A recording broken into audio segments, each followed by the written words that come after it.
نبينا محمد وعلى آله وصحبه ومن تبعهم بإحسان إلى يوم الدين. أما بعد,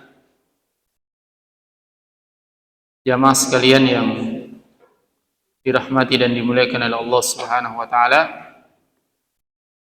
kita lanjutkan pelajaran kita membaca hadis-hadis Nabi sallallahu alaihi wasallam dalam kitab Umdatul Ahkam, pembahasan fikih. Sekarang kita masuk hadis yang ke-16. Kita baca hadisnya. An Abdullah bin Abbas radhiyallahu ta'ala anhuma, dari sahabat namanya Abdullah bin Abbas radhiyallahu anhuma. Kita baca dulu ya. Qala, beliau berkata, marran Nabi sallallahu alaihi wasallam biqabrain. Nabi sallallahu alaihi wasallam pernah melewati dua kuburan. Faqala, maka beliau bersabda, innahuma la yu'adziban. Kedua penghuni kubur ini disiksa. Wa ma yu'adzibani fi kabir. Keduanya tidaklah disiksa dengan suatu perkara yang besar.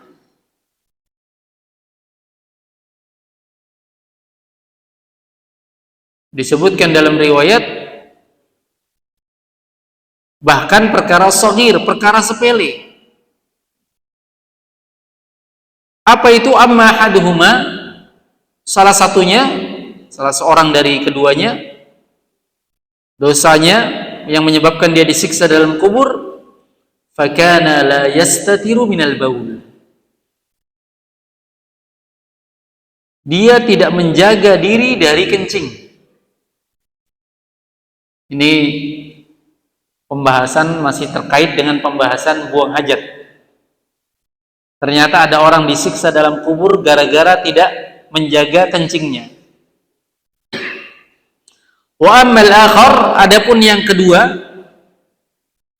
fakana yamshi bin namimah. Dia berjalan di atas permukaan bumi dengan mengadu domba. Fa akhadha jaridah. Maka Nabi sallallahu alaihi wasallam fa akhadha jaridatu atau jaridatan ratabah.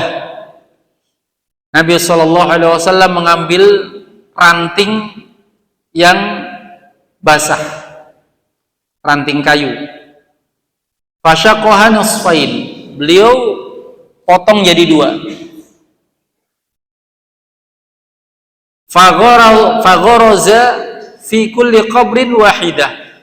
Beliau menancapkan pada setiap kubur dari dua kubur itu satu-satu ranting basah tersebut. Faqalu ya Rasulullah, sahabat tanya, ya Rasulullah, lima fa'alta hadza? Kenapa engkau lakukan ini? Qala, maka Nabi bersabda, la'allahu yukhaffafu anhuma. Semoga saja keduanya diringankan siksaannya. Malam yaibasa, selama kedua ranting tadi belum kering. Ini hadis wajib kita imani karena datang dari Nabi sallallahu alaihi wasallam. Kita dengar tadi hadis tersebut datang dari sahabat Abdullah bin Abbas, salah satu sahabat yang banyak meriwayatkan hadis juga, karena beliau memiliki kedekatan yang khusus bersama Nabi sallallahu alaihi wasallam dari kecil. Jadi Abdullah bin Abbas ini termasuk sigharus sahabah, termasuk sahabat-sahabat yang kecil. Sampai pernah dalam sebuah hadis Nabi panggil Abdullah bin Abbas dengan sebutan anak kecil. Seperti dalam hadis, ya gulam inni u'allimuka kalimat. Wahai anak kecil, saya mau ajari kamu beberapa kalimat. Dan banyak sekali Abdullah bin Abbas ini jalan bersama Nabi berduaan. Dan Abdullah bin Abbas ini dari sisi nasab, dia adalah sepupu dari Rasulullah SAW. Makanya punya kedekatan. Ya. Kita saja orang Bugis, orang Makassar, kalau namanya sepupu masih dekat ya.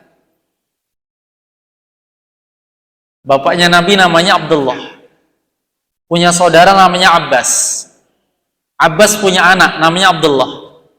Abdullah bin Abbas, berarti Abdullah punya anak namanya Muhammad. Berarti Muhammad dengan Abbas apa hubungannya? Sepupu. Hanya saja Abbas masih kecil, Nabi sudah menjadi Nabi. Abdullah bin Abbas radhiyallahu ta'ala anhu ini memiliki kecerdasan yang luar biasa. Sampai dijuluki oleh para ulama Abdullah bin Abbas ini dengan hibrul ummah, tintanya umat.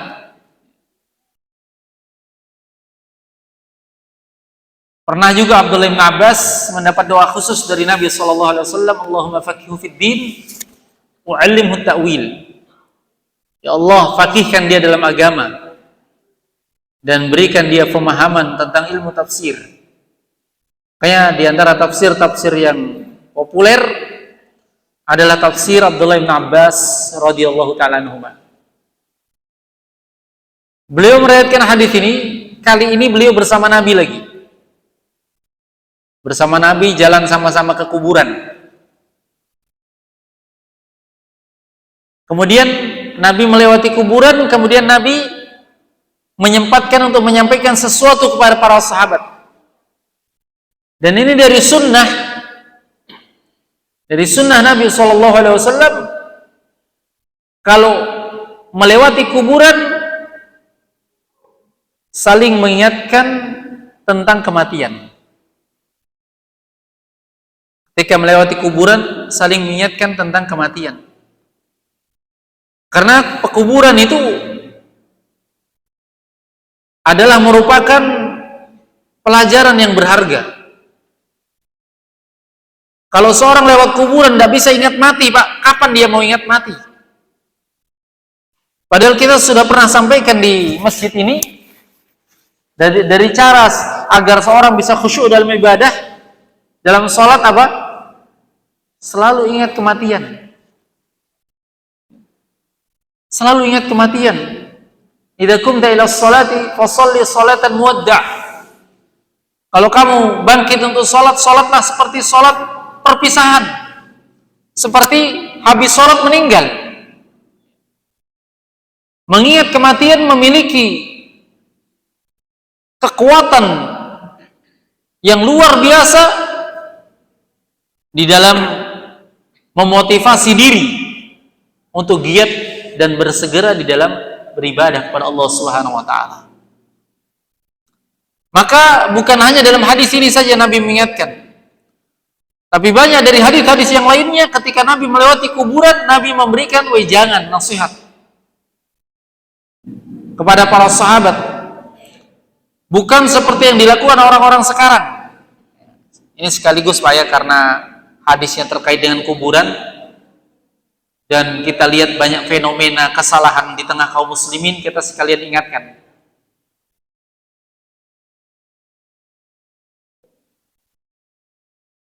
Kuburan itu pengingat kematian. Kata Nabi, "Aktsiru dzikra hadimil ladzat", yakni al-maut. Perbanyaklah kalian mengingat pemutus segala kenikmatan, yaitu kematian. Berarti harusnya kalau seorang di kuburan banyak mengingat kematian. Apa yang perlu kita ingatkan dari fenomena yang sekarang banyak terjadi? Sekarang Pak, orang ngantar jenazah saja, itu bukannya bersedih mengingat kematian, malah banyak yang ngobrol sendiri. Ini menyelisih sunnah.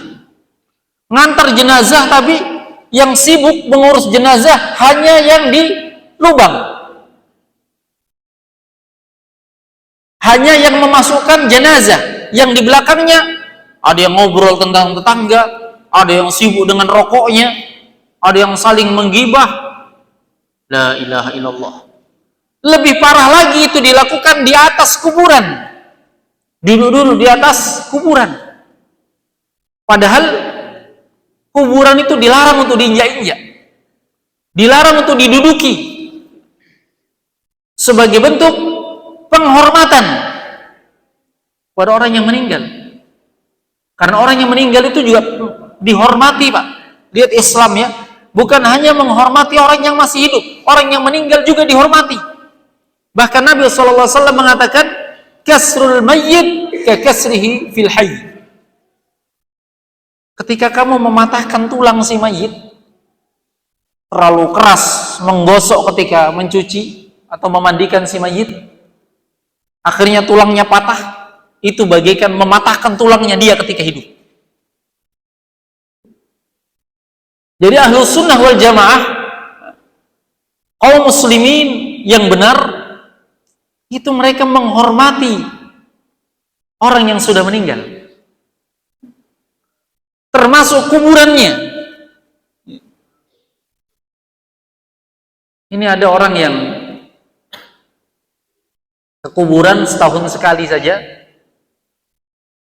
untuk siram-siram saja, tabur-tabur bunga. Kadang dia lupakan ada yang lebih penting dari itu. Coba dia datang berapa hari sekali untuk melihat kematian, selain itu membersihkan kuburan.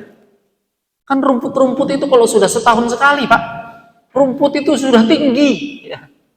Bersihkanlah, tidak harus nunggu setahun sekali. Dibersihkan, itu bagian dari menghargai orang-orang yang sudah meninggal. Dibersihkan ya. Di tanda-tandanya diperbaiki supaya diketahui bahwasanya itu adalah pekuburan. Dan di antara kesalahan di dalam mengatur pekuburan, tidak diatur jalurnya, ditanam di mana saja, sehingga ketika penyelenggaraan jenazah ingin dimakamkan, orang-orang berlalu di atas kuburan, padahal itu adalah hal yang dilarang. Makanya semaksimal mungkin kuburan dihindari agar tidak diinjak-injak, tidak dilangkahi, tapi dihormati. Baik.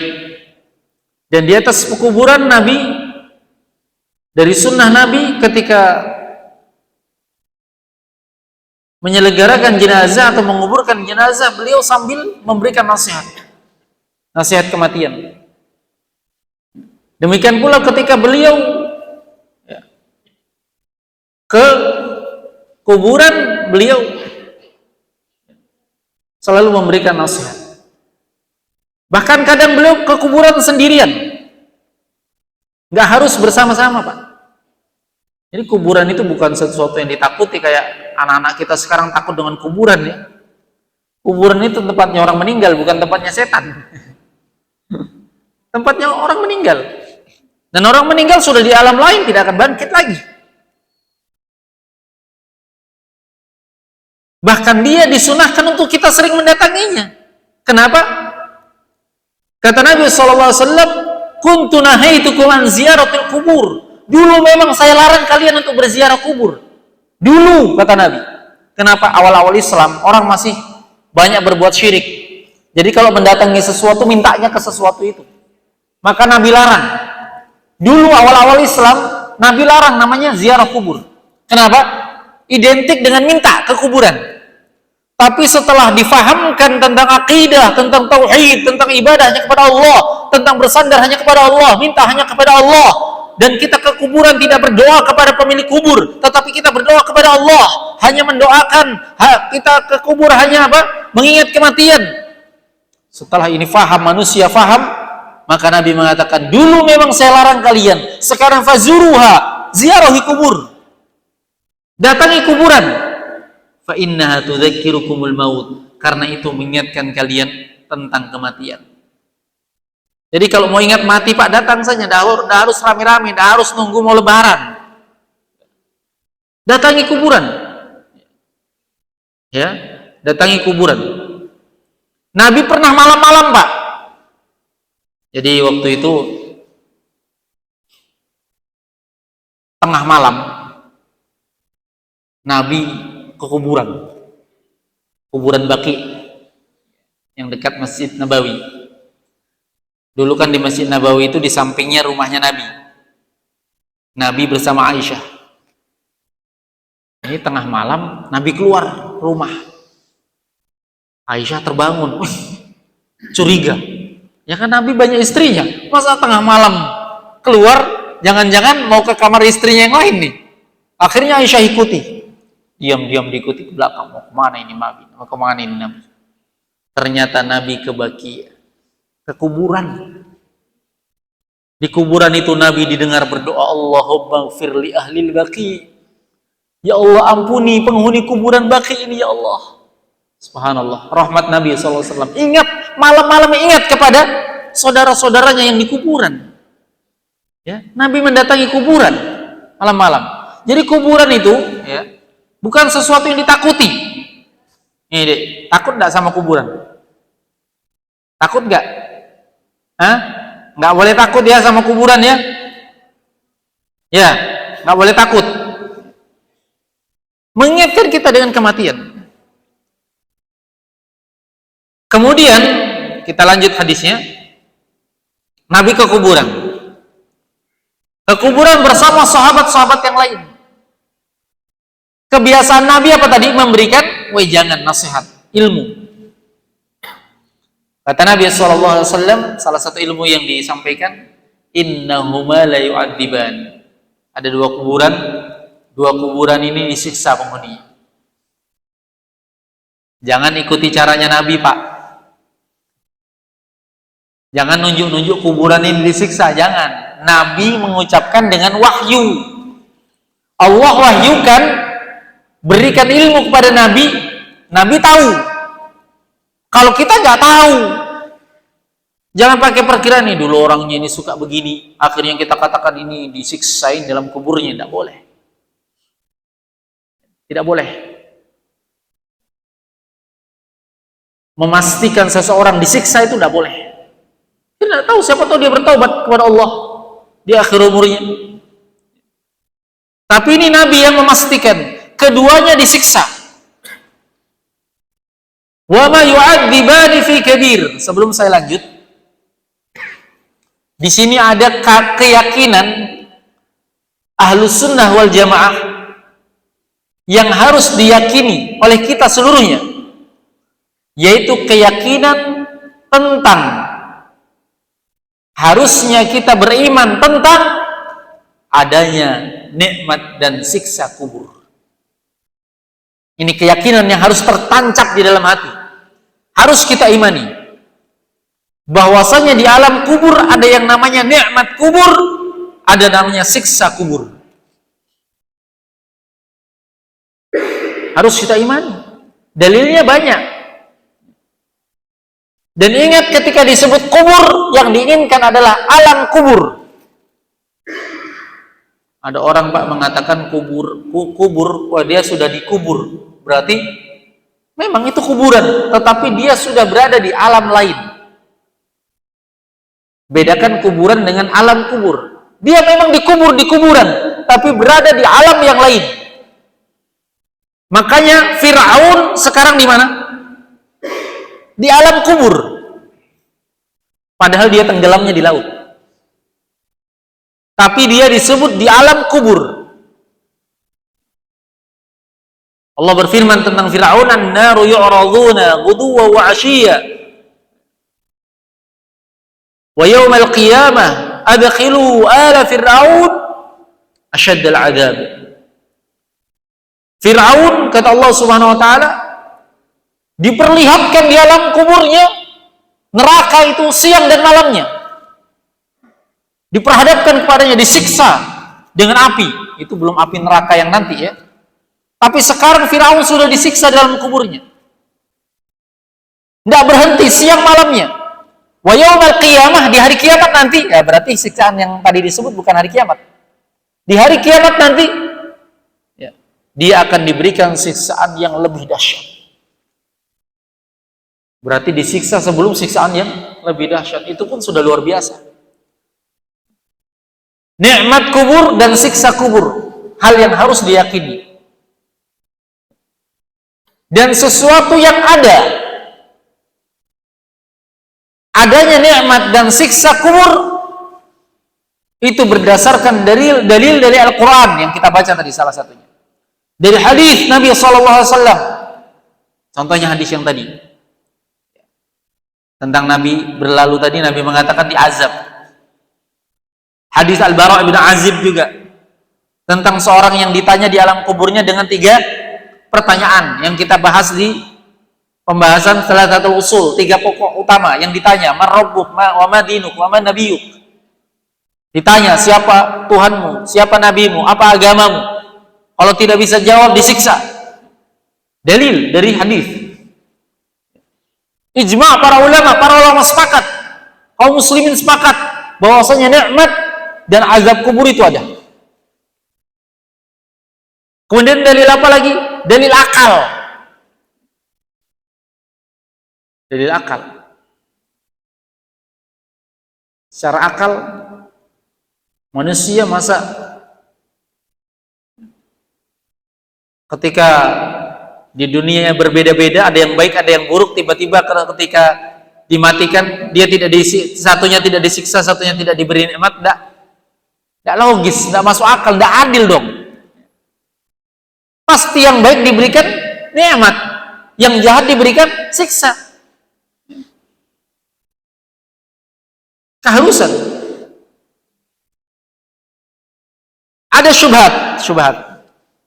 syubhatnya begini, Ustaz, katanya ada orang tidak percaya dengan siksa kubur. Kenapa tidak percaya? Katanya bagaimana?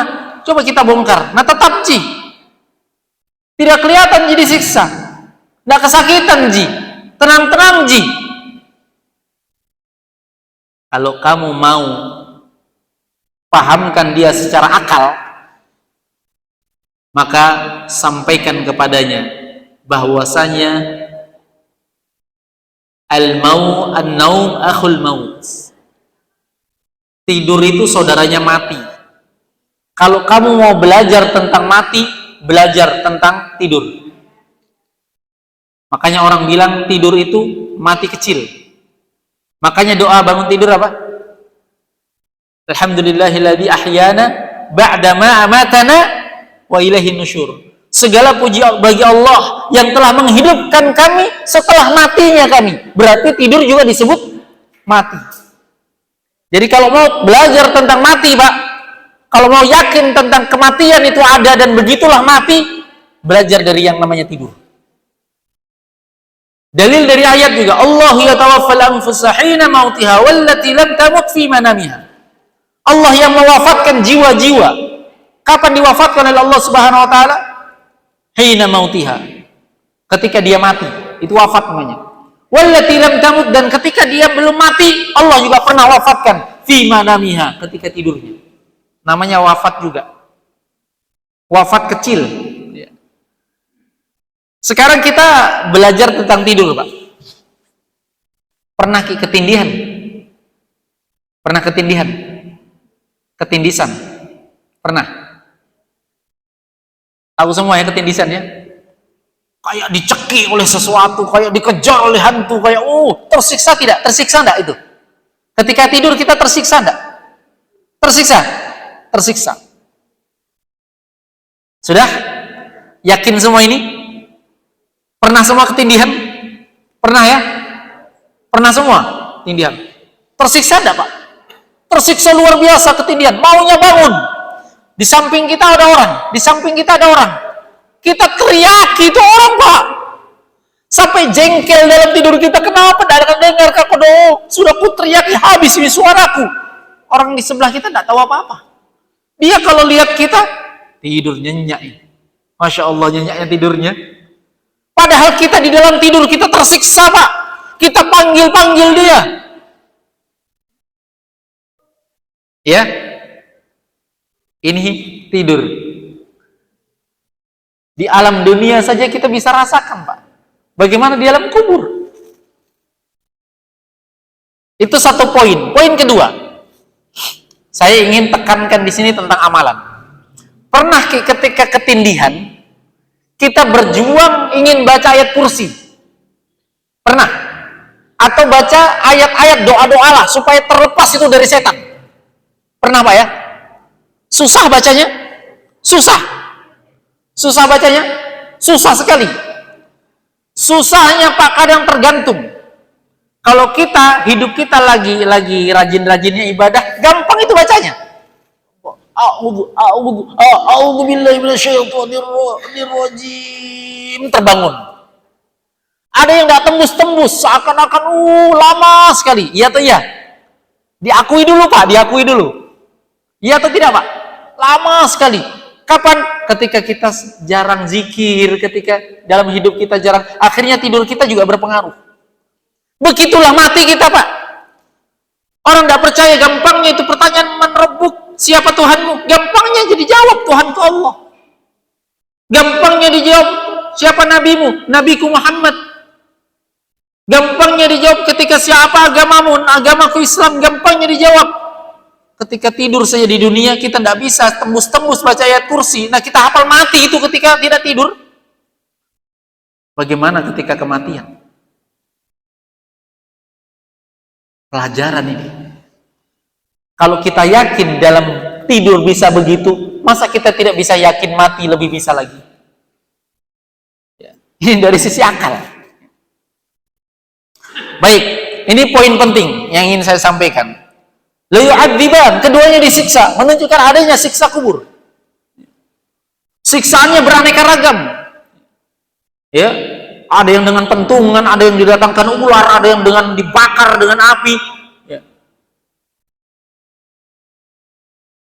Dibuatkan lubang dari api neraka yang neraka bisa melalap-lalap dia dari lubang itu. Itu belum api yang sebenarnya, tapi sebagian dari api neraka sudah datang. La ilaha illallah. Ngeri. Kita lanjut pembahasan fikihnya. Wa ma yu'adzibani fi kabir. Orang tadi tidaklah disiksa dengan perkara besar. Maksudnya, kata para ulama, bukan karena dosa besar, bukan itu pahamnya. Bukan kita terjemah bukan karena dosa besar, karena tidak menjaga diri dari kencing, dosa besar. Karena namimah adu domba, dosa besar. Tapi kenapa Nabi mengatakan bukan perkara yang besar? Maksudnya perkara yang dianggap orang sepele. Apa aja masa kencing saja bisa masuk neraka? Akhirnya orang karena anggap sepele dan jagai. Ada tembok kencing, padahal terpercik. Fakana la yastatiru minal baul, kata Nabi. Yang satunya tidak menjaga diri dari kencing. Tidak menjaga diri ada beberapa bentuknya.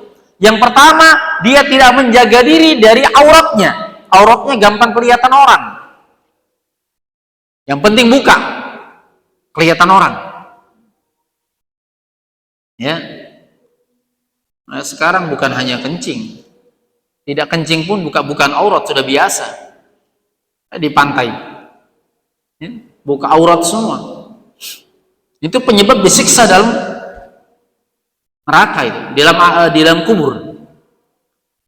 Maka tidak menjaga dari kencingnya maksudnya tidak menutup auratnya. Faham yang kedua, tidak menjaga kencingnya maksudnya tidak menjaga dari najis. Artinya apa? Artinya mungkin dia kencing asal-asalan, percikannya kena ke pakaiannya, kena ke celananya, kena ke bagian tubuhnya, kena ke kakinya, kena ke tangannya, tidak dia jaga. Lihat mungkin orang sekarang Pak, kalau mau kencing gampang sekali, tinggal WC kiri singgah sebentar, ya, ke belakang mobil kencing di roda belakang, sambil lihat, nggak ditahu percikannya kemana.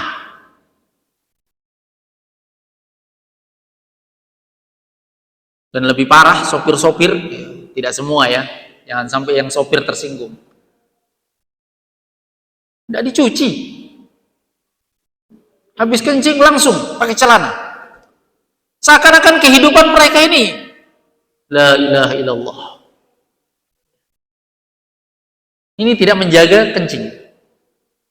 Ini poin yang diinginkan dalam pembahasan hadis ini. Yaitu di dalam adab beristinja, buang hajat, qadha'ul hajah, buang hajat adalah untuk menjaga diri dari najis. Karena kalau seorang tidak suci, Pak, tidak sah sholatnya. Kalau seorang tidak suci, tidak sah sholatnya. Wa ammal akhar, yang kedua, fakana yamshi bin namimah. Dia jalannya suka adu domba orang. Ada orang situ tadi, olok-olok kok. Ada ini, adu domba. Nah, sekarang paling ramai adu domba ini ada di apa?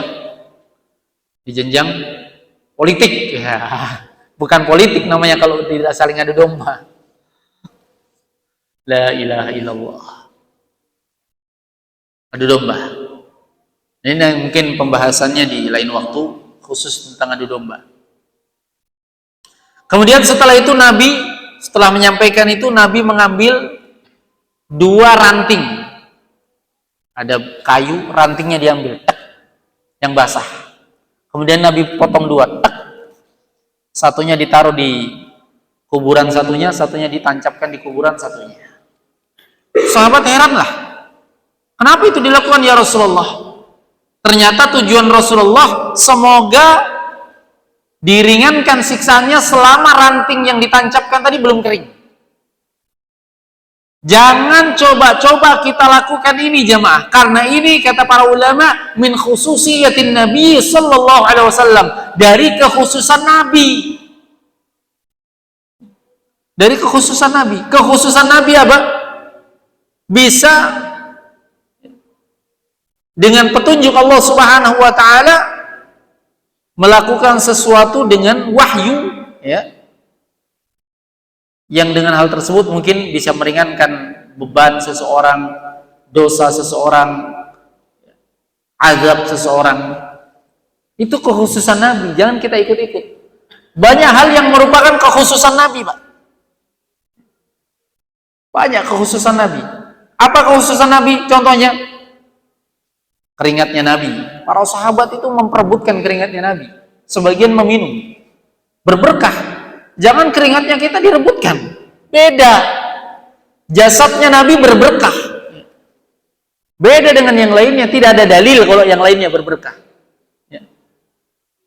Sekarang ada orang yang ludahnya, keringatnya, bahkan abu rokoknya direbutkan. Ini kesalahan. Karena itu bagian dari kekhususan Nabi Shallallahu Alaihi Wasallam. Kita tidak bisa menetapkan diringankan. Kita hanya bisa mendoakan semoga Allah meringankan azabnya, siksanya. Nah, baik, mungkin ada pertanyaan.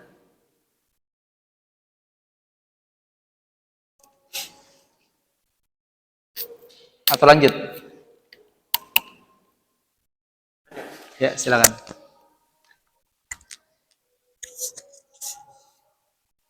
Assalamualaikum warahmatullahi wabarakatuh. Assalamualaikum. Kami akan tanyakan masalah di kuburan itu, Ustaz. Ada kalanya orang biasa berziarah di kuburan itu, selain membaca doa di kuburan, ada kalanya dia membaca surah Yasin. Surah Yasin di kuburan itu. Katanya untuk menghormati orang tuanya, dan pahalanya juga kalau kita membaca surah Yasin di kuburan, kita akan mendapat pahalanya kuburan yang ada di tempat itu. Ya. Kemudian yang kedua, Ustaz, saya pernah merasakan katanya kedinginan begitu. Dingin sekali saya rasakan. Saya tidak tahu kenapa sampai begitu. Akhirnya kita tidak lama begitu, saya sadar apa yang terjadi pada diri saya ini. Saya nggak tahu, Ustaz. Kebetulan saya tidak baca apa-apa waktu itu, tidak baca zikir, tidak baca apa-apa. Nanti setelah Pak Ustaz menyatakan bahwa kita harus berpikir baca surat ayat kursi. Apa yang menyebabkan begitu Pak Ustaz? Apakah memang ada dosa saya bagaimana? Atau mungkin pengaruh-pengaruh setan bagaimana? Kedinginannya kapan, Pak? Ya? Kedinginannya kapan? Kan dingin ya. Ya. Oh, ketika Pokoknya saya dingin sadar. sekali Pak Ustaz. Tapi artinya tidak keluar keringat dingin, cuma dingin sekali saya rasakan itu. Kira-kira bagaimana kira-kira itu Pak Ustaz? Assalamualaikum warahmatullahi wabarakatuh. Assalamualaikum. Pertanyaan pertama, membaca surah Yasin di kuburan.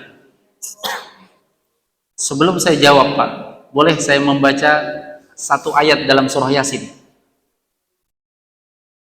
Bapak-bapak hafal surah Yasin kan? Saya kira hafal ya, banyak yang hafal ya. Mungkin sering dibaca atau bagaimana. Salah satu penggalan ayat dalam surah Yasin begini. A'udzubillahi minasyaitonirrajim. Liyundhira man kana hayyan wa yuhiqqal qawlu 'alal kafirin.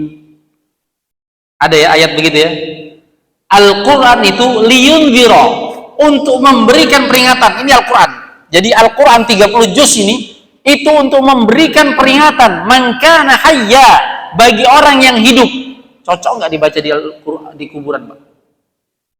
Yang kita baca itu artinya itu.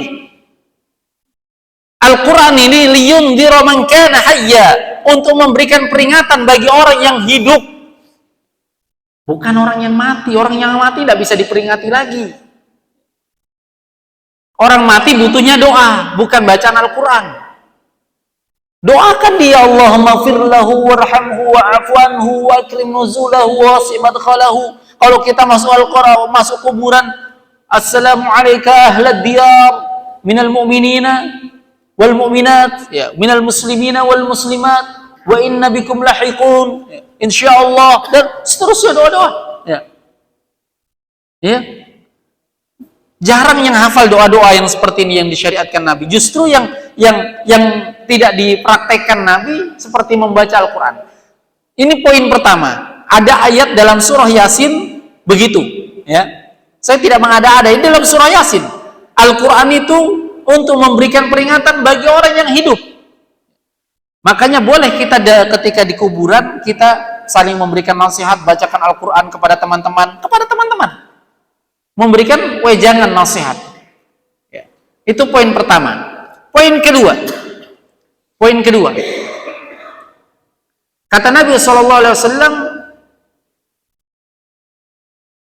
la taj'alu buyutakum kuburah, fa inna syaitan yafir minal bait alladhi yaqra fiha al-baqarah. Jangan jadikan rumah kalian seperti kuburan, kata Nabi. Sungguh syaitan akan lari dari rumah yang dibacakan surah Al-Baqarah. Apa pemahaman hadis ini kata para ulama? Kata para ulama, jadikan rumah itu sesuatu yang dihidupkan di dalamnya bacaan Al-Quran. Supaya apa? Supaya tidak ada syaitan. Kenapa? Jangan jadikan seperti kuburan. Artinya apa? Kata para ulama, bedanya rumah dengan kuburan. Kalau rumah itu bacakan Al-Quran supaya tidak sama kuburan. Karena kalau kuburan tidak dibacakan Al-Quran. Terus apa yang dibaca di kuburan? Doa. Orang yang meninggal butuh doa. Ya. Orang yang meninggal butuh doa, Pak. Banyak doa-doa. Doa pengampunan, doa supaya diangkat derajatnya, doa supaya dimuliakan dia, doa supaya dilapangkan kuburnya, doa. Banyak sekali doa. Kenapa kita tidak doakan? Ya. Itu poinnya, ya, tentang membaca surah apa saja. Ya. Kalau sekali-kali membaca dalam artian kita mau menghafal karena nunggu teman atau apa, tidak masalah. Ya. Kita saling merojaah, mengingat kembali. Poin yang kedua tadi, pertanyaan Bapak tentang tiba-tiba menggigil apa semua. Apakah itu karena dosa saya? Karena ini saya? Harusnya semua orang, sekecil apapun yang menimpa dia, cara berpikirnya seperti itu, Pak. Harusnya. Nggak usah harus ketika kita menggigil. Semua orang harus cara berpikirnya begitu. Sekecil apapun yang menimpa dia, jangan-jangan ini karena dosa saya. Supaya apa? Supaya apa yang menimpa kita itu menjadi jalan kita untuk bertobat kepada Allah. batu kak, kayaknya ini banyak dosa aku. Bagus. Tersandung batu, kayaknya ini banyak dosa aku. Allah berikan peringatan. Kecelakaan, mungkin banyak dosa aku ini. Allah ingatkan gak saya. Semua Pak, bukan hanya ketika menggigil. Ketika pemikiran kita seperti itu, ya, apakah memang karena dosa kita, ya kan? Maka yang akan muncul adalah usaha. Apa usahanya? Memperbaiki diri dengan berzikir, dengan membaca ayat, dengan membaca doa-doa. Ya seperti tadi. Doa apa saja. Ya. Al-Fatihah bisa. Kata Nabi, wa ma adraka, bagaimana kalian bisa tahu la'allahu ruqyah? Kalau Al-Qur'an, kalau Al-Fatihah itu ruqyah. Sakit apapun bacakan Al-Fatihah bisa sembuh. Bacakan ayat kursi, bacakan surah Al-Baqarah, mau surah Yasin juga silakan, Pak. Karena Al-Qur'an itu ruqyah. Makanya dari nama lain dari Al-Qur'an Ar-Ruqyah. Karena surah apa saja bisa kita pakai untuk ruqyah. Ya. Jadi pemahaman Bapak tadi apakah itu karena dosa-dosa saya? Iya, harus begitu pemikiran kita semuanya. Sekecil apapun, bukan hanya ketika itu. Baik, barakallahu fiik. Ada lagi? Ya.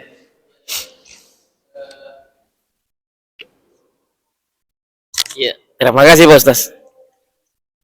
Begini Ustaz, pernah saya baca bahwa orang yang disalati 40 orang yang berakidah bagus itu dijamin masuk surga. Bagaimana maksudnya itu Ustaz? Hadis dari Nabi SAW. Siapa yang dihadirkan 40 jamaah karena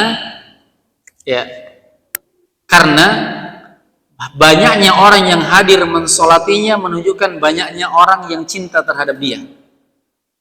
Tapi min ahli iman, dari orang yang beriman, ya, bukan orang yang berbuat syirik, bukan orang ini.